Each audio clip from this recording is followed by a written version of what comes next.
मोड़ ज्ञान हाथ रखो मेरे सर पर, देव मुझे अब ज्ञान, देव मुझे अब ज्ञान, रास्ता मुझे दिखाओ, और जो भक्ति में कमी पड़े उसको बतलाओ। श्री गणेशाय नमः, श्री गणेशाय नमः, श्री गणेशाय नमः। एक बार गजानन भगवान की,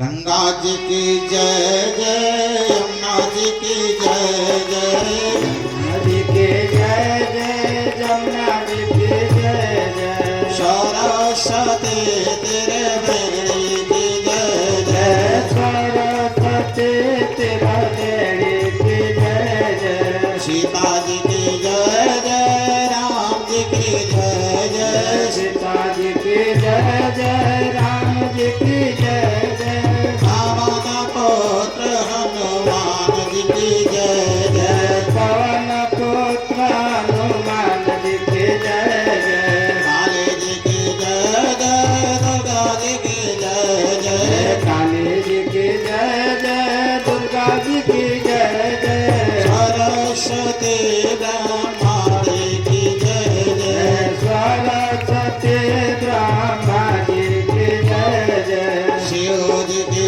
जय जय, पार्वती की जय जय, शिव जी की जय जय, पार्वती की जय जय, गजानन गणपति जी की जय जय, सदानंद गणपति जी की जय जय, एक बार बोलो गजानन भगवान की, यज्ञ नारायण भगवान की, सभावाही देवताओं की। तो आज याद आ गया यजमान की, शांतानंद बाबा यजमान की बात कर रहे थे तो हमें भी याद आ गया। जो जैसा करता उसको कहना पड़ता है, कौन कहाँ कैसे है। यहाँ जाएंगे तो अलग रहेंगे आप लोग कैसे थे, ठीक है, लेकिन कोई अच्छा आदमी होता तो उसका नाम दूर दूर तक लिया जाता है। तो हम गए, जैसे आपके यहाँ आए थे 15 दिन पहले से बैठे थे, ऐसे झांसी में गए। तब वहाँ हमारा शिष्य था, वो रेलवे में था, रिटायर हुआ, तो वहीं हनुमान मंदिर बनवा करके स्टेशन के पास रहने लगा। तो कहा गुरुजी अब रिटायर हो गए हैं तो एक यज्ञ आपकी हो जाए, हमारे यहाँ कर हो जाएगी। बड़े ध्यान से सुनिएगा, सत्य घटना है, कोई कहानी नहीं है। जब हम गए तो वहां तमाम बड़े बड़े सेठ लोग जुटने लगे कि यहाँ यज्ञ होगी। तो उसमें से कुछ लोगों ने कहा वहाँ एक सिंघानिया जात होते हैं जिसे मारवाड़ी कहते हैं, तो वो सबसे अमीर था, झांसी का सबसे अमीर सेठ था, और उसकी पत्नी बड़ी धार्मिक थी। तो सब लोग कहे कि अगर सिंघानिया की पत्नी कहीं जजमान बन जाती तो ऐसे नहीं 11 जजमान तो आप लोगों के अभाव में बना लेते हैं, पैसे के अभाव में कैसे यज्ञ का खर्चा बहन होगा। नहीं तो नियम तो है एक यजमान बने, शुरू से आखिरी तक नियम का पालन करे, उस हिसाब से रहे। तो वहां सिंघानिया की पत्नी थी, तो सब इशारा किया कि गुरु जी अगर इसको बना दे जजमान तो यज्ञ का कई गुना भव्यता बढ़ जाएगा, लोग ज्यादा इसे पसंद करते हैं, सेठ है और धार्मिक है। तो हमने कहा बिटिया इधर आओ। आई तो हमने कहा बिटिया मैया का आदेश है कि अब की यज्ञ में तुम ही यजमान बनोगी। वो इतना खुश हो गई कि क्या बताएं, बहुत खुश हुई। कही महाराज जी कोई बात नहीं, अगर आपका आदेश है, मैया का आदेश, तो यजमान बनेंगे। घर गई शाम को, सिंघानिया जी आए, अपने पति से कही कि वहां पर यज्ञ होने जा रहा है, और महाराज जी बीच में से मुझको बुलवा करके और कहे कि मैया का आदेश से तुम्ही को यजमान बनाएंगे, तो हम वहां वचन ले लिए हैं यजमान बनेंगे, और हमें आपको रहना है 11 दिन, कोई काम पर नहीं जाना। 11 दिन हम लोग अनुष्ठान में 24 घंटा वहीं रहेंगे और समाज की सेवा करेंगे, पैसा तो जीवन भर कमाना है। सिंघानिया जी की शकल बदल गई, कहीं ना कहीं कितना नुकसान हो जाएगा 11 दिन में। तो बेटे से कहे बेटा तुम बन जाओ, कहें पिताजी 3 दिन फैक्ट्री का हिसाब किताब देखते हैं, कोई मुंशी देख पाएगा, एक बिंदी गड़बड़ हो जाएगी तो 10-5 लाख रुपए नुकसान हो जाएगा, हम कैसे बन जाए। आप काम देखते हो तो काम तो थोड़ा कम होगा, ज्यादा होगा चलेगा, लेकिन अगर पैसे का कहीं गड़बड़ हो गया तो बहुत नुकसान हो जाएगा, करोड़ों नुकसान हो सकता है। तो सिंघानिया अपने पत्नी से कहता है जो पैसा लगे दे दिया जाएगा, लेकिन हम 11 दिन समय नहीं दे पाएंगे। उसकी पत्नी ने कहा कि ये बताइए, अगर अभी हम मर जाए तो कितना दिन समय दोगे? तो कहें 13 दिन। तो कहें तब मेरे मरने पर 2 दिन समय दे देना, लेकिन 11 दिन यज्ञ में दे दीजिए। अब बेचारा मजबूर हो गया। दूसरे दिन आया मिलने, कहा महाराज आपने कौन सी बूटी सुंघा दिया? वो तो बिल्कुल जिद कर ली, कह रहे हम मर जाएंगे तो 2 दिन समय देना, 11 दिन हमारे जीते मुझे समय दे दो। हमने कहा कोई बात नहीं है, अगर आप लोगों का कोई इच्छा है तो यजमान कहें इच्छा नहीं महाराज, हमारा बड़ा नुकसान होगा, तुम्हारे यज्ञ का कई गुना ज्यादा नुकसान होगा। तो हम कह रहे भैया का आदेश है, अगर उनके बातों को काटना है तो कोई बात नहीं, ना बोलो भाई, कोई जबरदस्ती तो है नहीं। संत महात्मा आपसे जबरदस्ती काम नहीं करा सकता, प्रेम से ही करा सकता है। वो बन गए यजमान, पत्नी यजमान बन गए। वही मंदिर पर प्रवास के 10 दिन तक किए। जितने लोग आए सबका भोजन भंडारा, जैसे इतने लोग आए सबका भोजन भंडारा, 3000 4000 आदमी का डेली भोजन भंडारा चलने लगा। हाहाकार मच गया। जब अंतिम दिन पूरा होती का आया, तब सिंघानिया क्या कहता है, बड़े ध्यान से सुनिएगा। महाराज ये बताइए कि कितना यज्ञ किया जाए जीवन में तो फल पूर्ण मिलता है? हम कहें भाई 5 यज्ञ करना चाहिए कम से कम। कहा महाराज 5 यज्ञ का हमें जो है संकल्प दिला दीजिए, अगर जिंदगी रहे तो 5 साल तक लगातार 1 साल में 1 यज्ञ होती रहे हमारे यहाँ, हमें बड़ी खुशियां मिली। हम कहें कितना घाटा हुआ? कहें घाटा का तो पूछो नहीं, जब मैं काम देखता था उससे भी ज्यादा काम हमारा अच्छा चल रहा है, फायदा भी चल रहा है। हम यहीं पढ़े हैं लेकिन काम हमारा बहुत अच्छा हुआ है, इसीलिए हमें 5 साल का यज्ञ का संकल्प दिलाइए। एक बार नारायण भगवान की। तो उसी साल से उसने 5 साल तक यज्ञ लगातार कराया। क्यों कराया? प्रभु ने उसको विकास दिया, विनाश नहीं देते हैं। जितना हम अपने जीवन का समय प्रभु के चरणों में समर्पित करते हैं, यज्ञ नारायण भगवान के चरणों में समर्पित करते हैं, उसका कई गुना भौतिक चाहो भौतिक मिले, आध्यात्मिक चाहो आध्यात्मिक मिले, जो चाहोगे मन चाहा मिलता है। लेकिन सांसारिक चीजें मांग करके हम कोयले की ढेर मांग लेते हैं और हीरे का कण छोड़ देते हैं। ये यज्ञ वगैरह का फल तो बहुत गुना होता है, जितना आप मन में सोचते हैं उसका अनंत गुना लाभ मिल सकता है। लेकिन होता क्या है कि हम मांग चुके झूठे। हमें मांगना चाहिए हीरे का कण, हम कोयले का ट्रक मांग कर बैठ गए हैं, इसलिए अधूरे रह जाते हैं। तो सभी लोग अगर यज्ञ में सम्मिलित होते हो तो जजमान को नहीं खोजना चाहिए, जजमान पुरोहित को खोजे। हमारा पुरोहित कितनी देर में आएगा? महाराज जी आप 6 बजे बोले थे, आप जो है 6 बज गया, आप चलिए हम इंतजार कर रहे हैं 15 मिनट से, तब फल मिलता है। अगर तुम्हें खोज कर बैठा करके हम कथे सुना देंगे तो क्या हो जाएगा? कुछ मिलेगा? नहीं मिलेगा। इसलिए जैसे छोटी सी कहानी याद आ गई। एक वेश्या थी 2 मंजिल के ऊपर, और एक संत भगवान की थोड़े दूर पर मड़ई थी। तो वेश्या जब कुकर्म करती थी तो सोचती थी मैंने पता नहीं कौन से जन्म में बिगाड़ा था जो मुझे दुष्कर्म करना पड़ता है। देखो बाबा आराम से बैठ कर सीताराम सीताराम भजन जपता है और आराम से टिक्कर दाल रोटी खाता है और मौज करता है, और हमने पता नहीं कौन सा जिंदगी बिगाड़ रखा था जो हमें कुकर्म करना पड़ता है। उसके मन में जब भी कुकर्म करे तो उसके अंदर यही भाव आता था कि प्रभु हमारे किस जन्म का पाप है जो हमें ऐसा करना पड़ता है। और बाबा जब बैठते थे भजन करे तो देखते थे, कहते थे वो देखो फला आदमी गया मौज कर रहा, फला आदमी मौज कर रहा, हम पता नहीं क्या बिगाड़े थे, हम यहाँ नंगे भूखे पड़े हैं। अब दोनों की मृत्यु हुई तो वेश्या की पहले मृत्यु हो गई और 1 घंटे बाद बाबा की मृत्यु हो गई। पीछे इनकी भी आत्मा वहां पहुंची।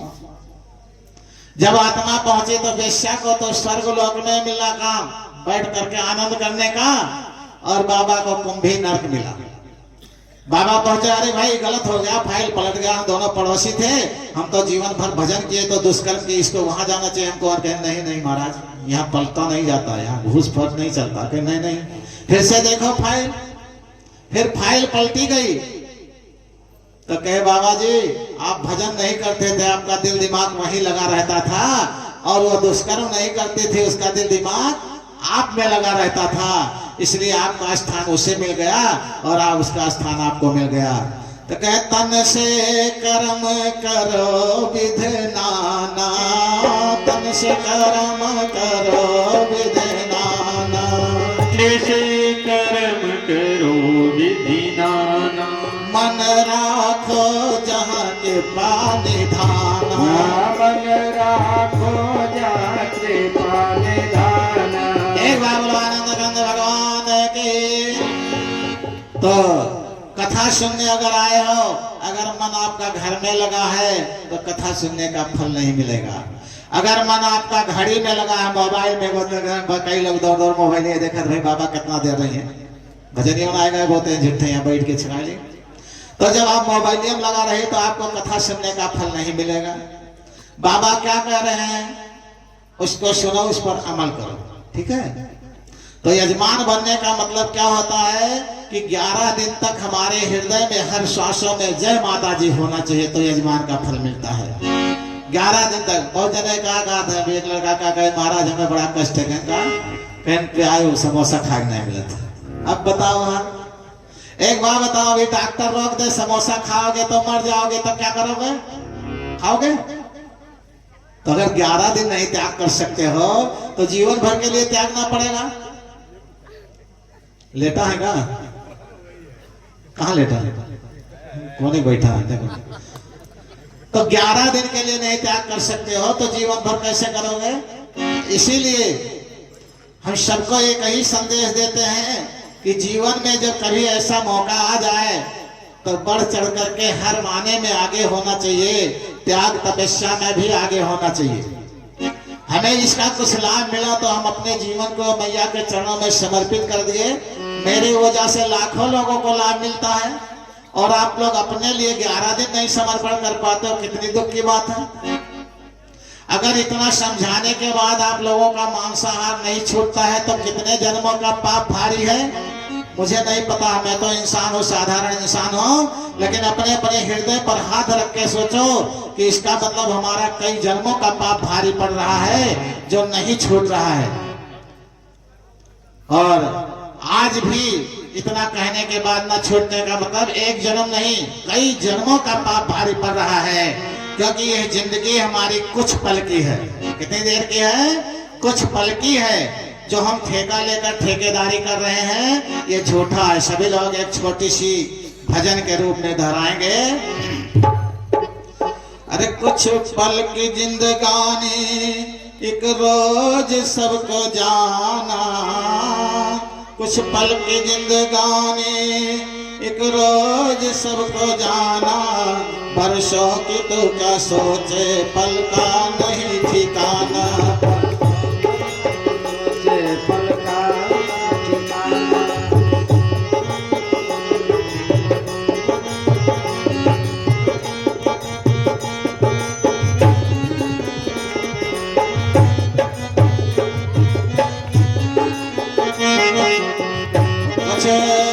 पल की जिंदगानी एक रोज सबको जाना, कुछ पल की जिंदगानी बरसों की तो क्या सोचे पल का नहीं ठिकाना, बरसों की। मेरे पास सही दे दो, स्टैंड दे दो, स्टैंड दे दो, मेरे पास सही दे दो।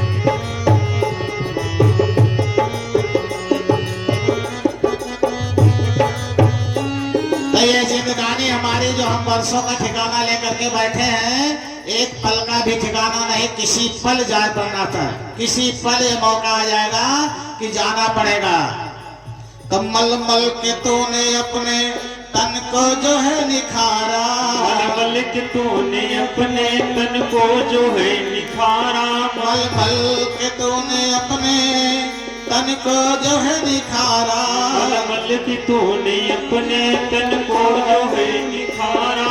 इत्रों की खुशबुओं से महके शरीर सारा, इत्रों की खुशबुओं से महके शरीर सारा। आया न ये साथ होगी न ये बात भुलाना, आया न ये साथ होगी न ये बात भुलाना। बरसों की तो क्या सोचे पल का नहीं ठिकाना, बरसों की तो क्या सोचे पल का नहीं ठिकाना, वर्षों की तो क्या सोचे पल का नहीं ठिकाना, बरसों की तो क्या सोचे पल का नहीं ठिकाना। कुछ पल की जिंदगानी एक रोज सबको जाना, कुछ पल पल की जिंदगानी एक रोज सबको जाना। वर्षों के तो क्या सोचे पल का नहीं ठिकाना। बरसों की तू क्या सोचे पल का नहीं ठिकाना। तुम मन है हरि का दर्पण मन में से बसा ले। मन है हरि का दर्पण मन में से बसा ले। मन है हरि का दर्पण मन में से बसा ले। मन है हरि का दर्पण मन में से बसा ले। करके तू कर्म अच्छे कुछ पुण्य धन कमा ले। करके तू कर्म अच्छे कुछ पुण्य धर्म कमा ले। करके तू कर्म अच्छे कुछ पुण्य धन कमा ले। करके तू कर्म अच्छे कुछ पुण्य तू कमा ले। वरदान और धर्म तो प्रभु को अगर है पाना। वरदान और धर्म तू प्रभु को अगर है पाना। वरदान और धर्म तो प्रभु को अगर है पाना। वरदान और धर्म तू प्रभु को अगर है पाना। वर्षों की तो क्या सोचे पल का नहीं ठिकाना।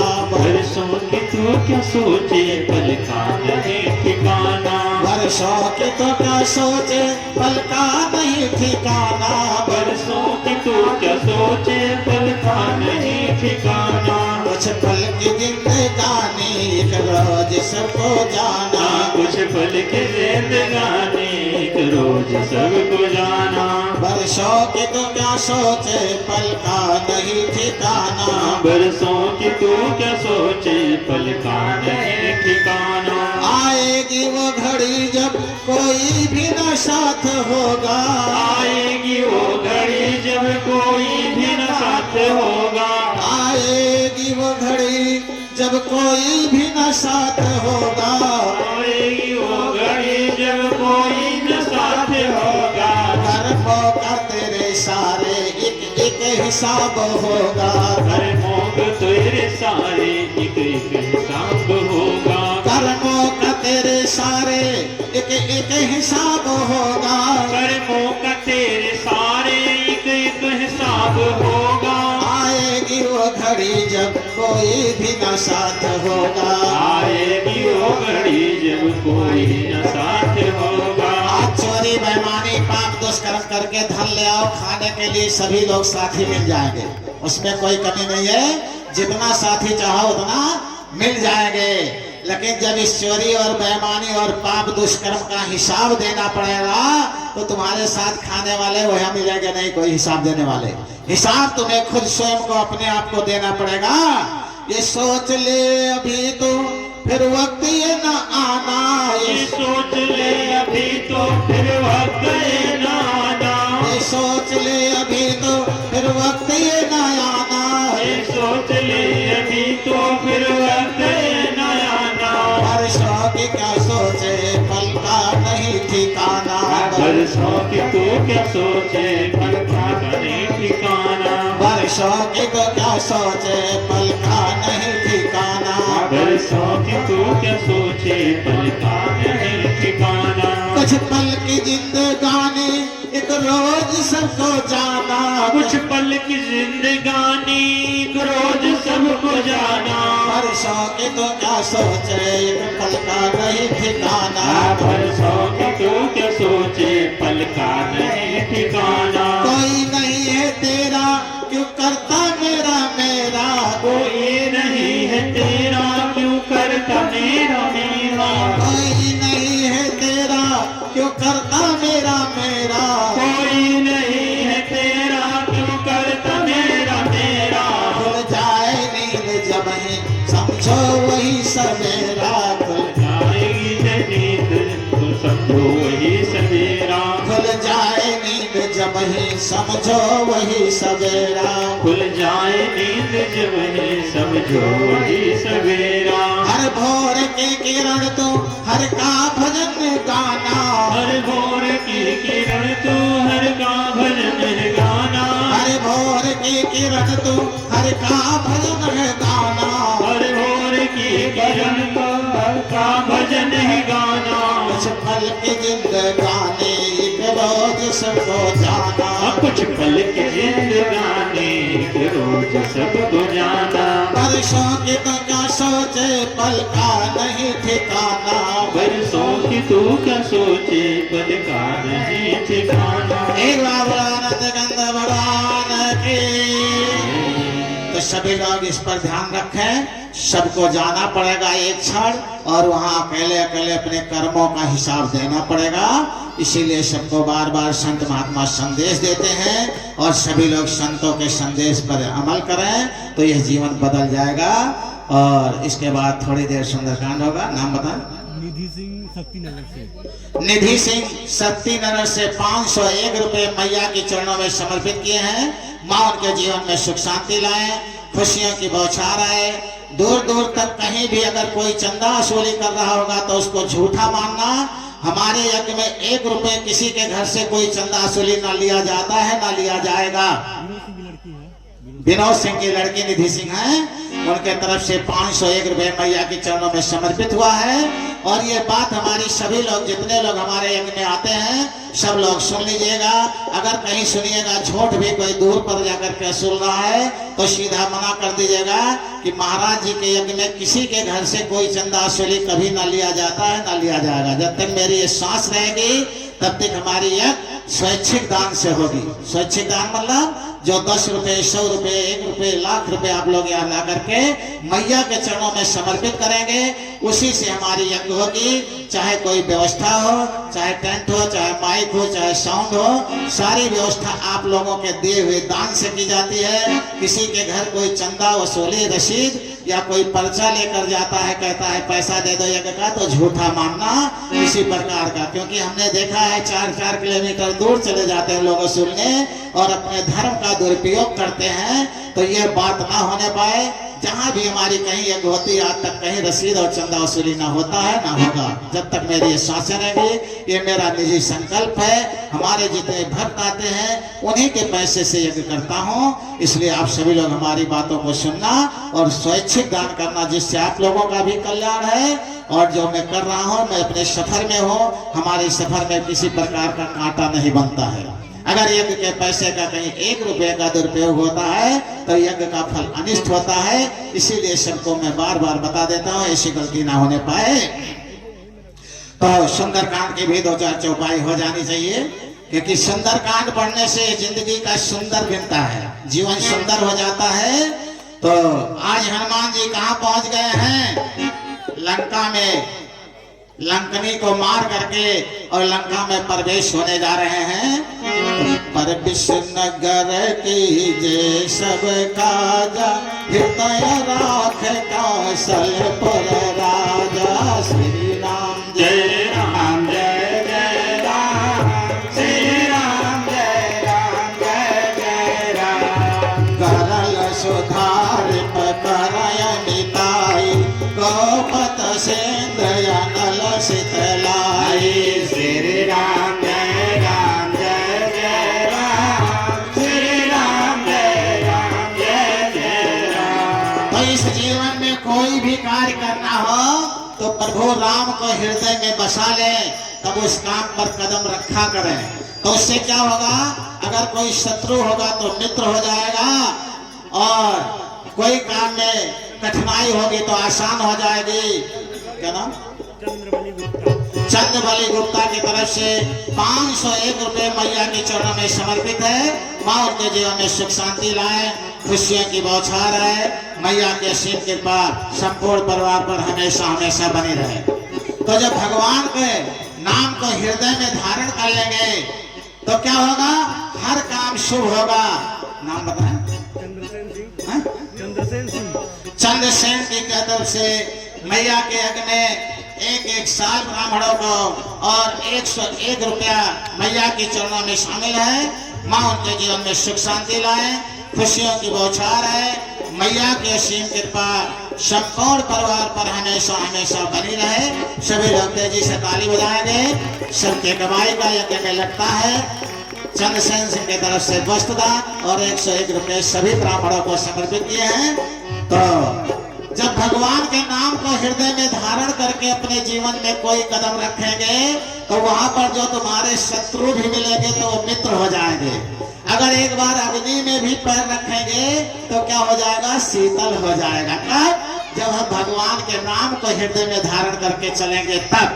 अगर भगवान से विमुख हो जाएंगे तो जीवन में कभी सुख शांति नहीं मिलेगी। लेकिन और भी कुछ मिलेगा। क्या मिलेगा? अरे करुण सुमेरवे न समताहि, राम कृपा कर चितवा जाहि। श्री राम जय राम जय जय सभी लोग बोले श्री राम जय राम जय जय राम। अतिल घरो पधरव हनुमाना, पैठा नगर सुमिर भगवाना। श्री राम जय राम जय जय राम श्री राम जय राम जय जय राम। एक बार बोलो हनुमान तलला के।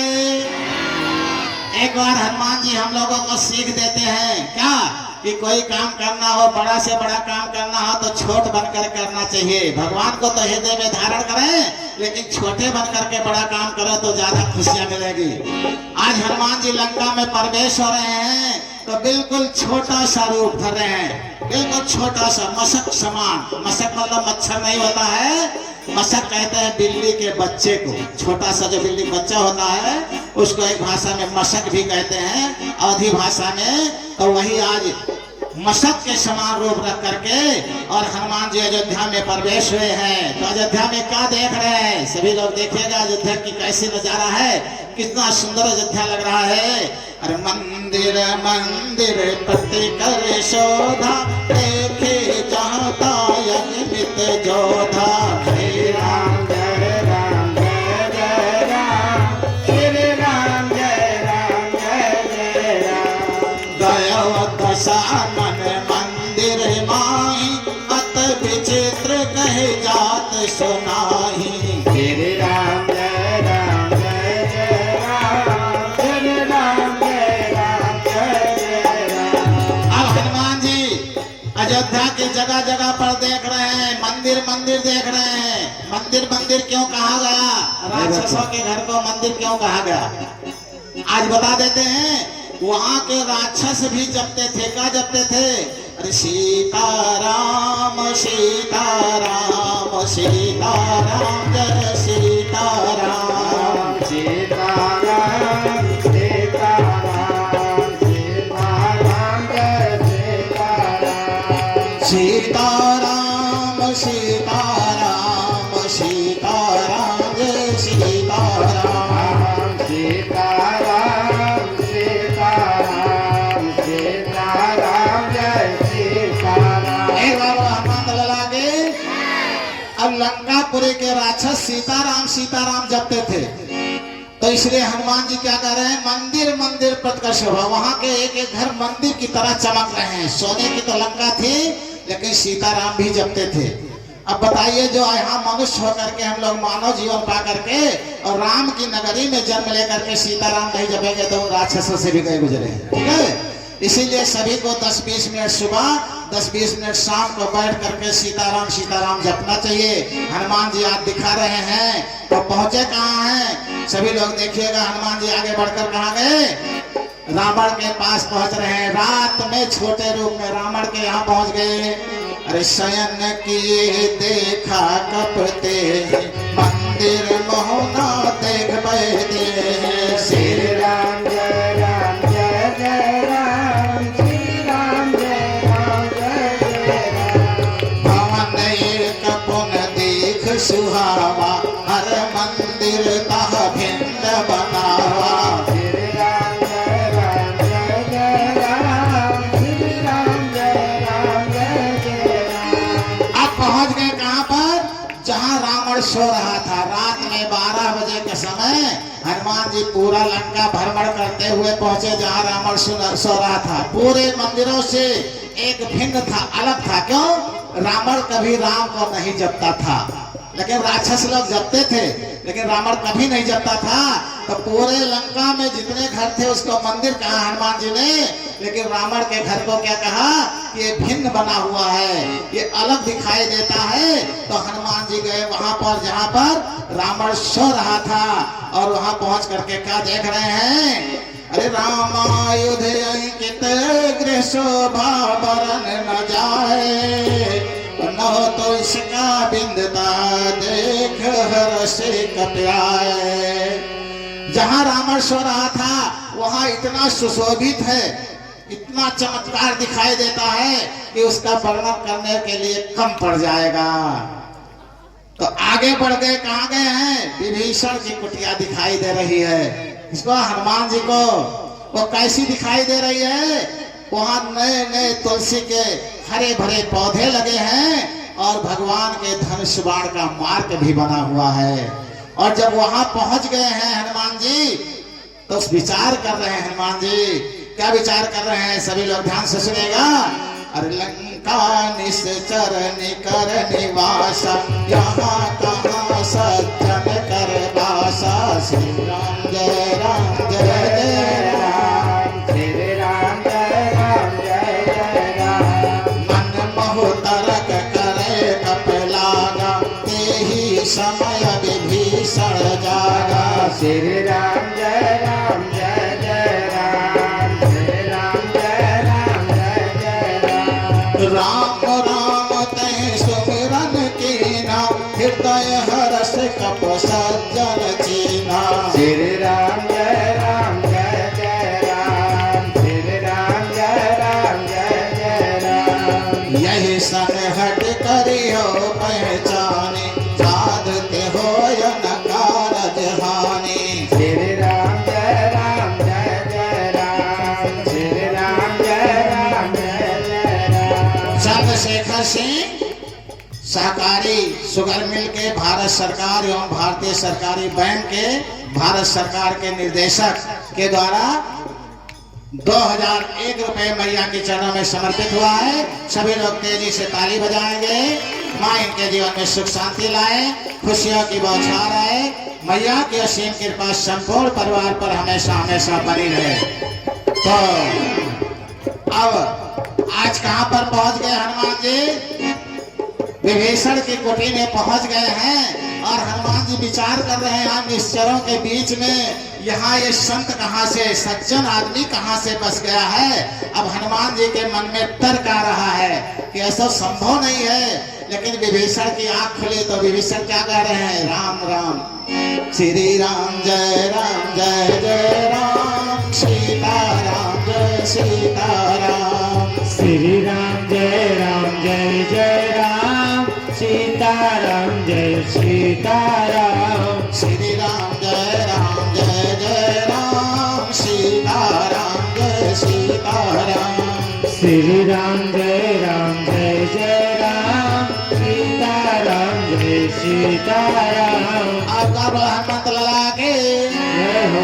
तो विभीषण की जब आंख खुली तो श्री राम जय राम जब रहा, तो हनुमान जी ने सोचा कि इससे बातचीत करना जरूरी है, परिचय बनाना जरूरी है। ये हमारे प्रभु का ही आदमी लग रहा है, साधु लग रहा है। तो उस वक्त हनुमान जी ने विभीषण से बात करने के लिए क्या बनाए, ब्राह्मण का रूप धराए, विप्र रूप धर के, और विभीषण की कुटी के बाहर खड़े होकर के और आवाज लगाने लगे। क्या आवाज लगा रहे हैं, अरे विप्र वचन सुनाए, सुनत विभीषण उठता आए, श्री राम जय जय राम, श्री राम जय जय राम। करे प्रणाम पूछी कुशलाई, विप्र कहो निज कथा बुझाई, श्री राम जय जय राम, श्री राम जय जय राम। जैसे हनुमान जी को ब्राह्मण के रूप में विभीषण ने देखा, तुरंत दौड़ करके दंडवत प्रणाम करने लगा। कहा, हे विप्र देवता, अपनी कथा बताइए, आपका यहाँ आना कैसे हुआ, इन राक्षसों के बीच में आप कैसे हमारे पास तक पहुँचने पाए हो। और विभीषण बिल्कुल खुशहाल होकर के और दंडवत प्रणाम करने लगा, ब्राह्मण का रूप ले करके, और कहा कि अपनी कथा समझाइए, बताइए आप कैसे आए हैं। कि तुम हरिदास मांगो, मोरे हृदय प्रीति हो, श्री राम जय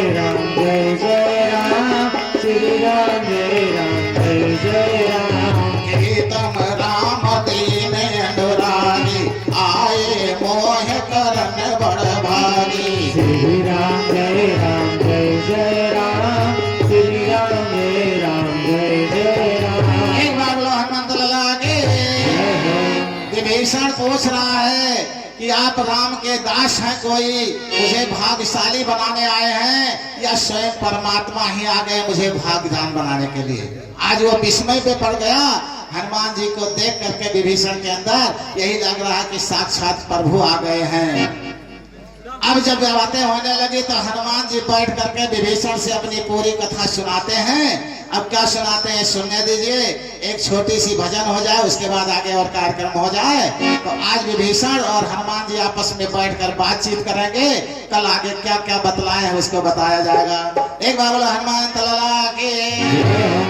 ये हम 2-4 चौपाई इसलिए बोल देते हैं कि चौपाई के बाद जब भगवान का नाम लिया जाता है तब 10 गुना जपने का फल मिलता है। जैसे आप लोग 100 बार नाम जपे तो 1000 बार नाम जपने का फल मिलता है। ये हमारे शास्त्रों में दिया है। इसीलिए सभी लोगों से हम प्रभु का नाम जपाते हैं और इसको लगन से जपा करें। जब भी भगवान की चौपाई पढ़ें तो उस लगन से जपा करें। तो एक छोटी सी भजन होगी, भजन के बाद में आगे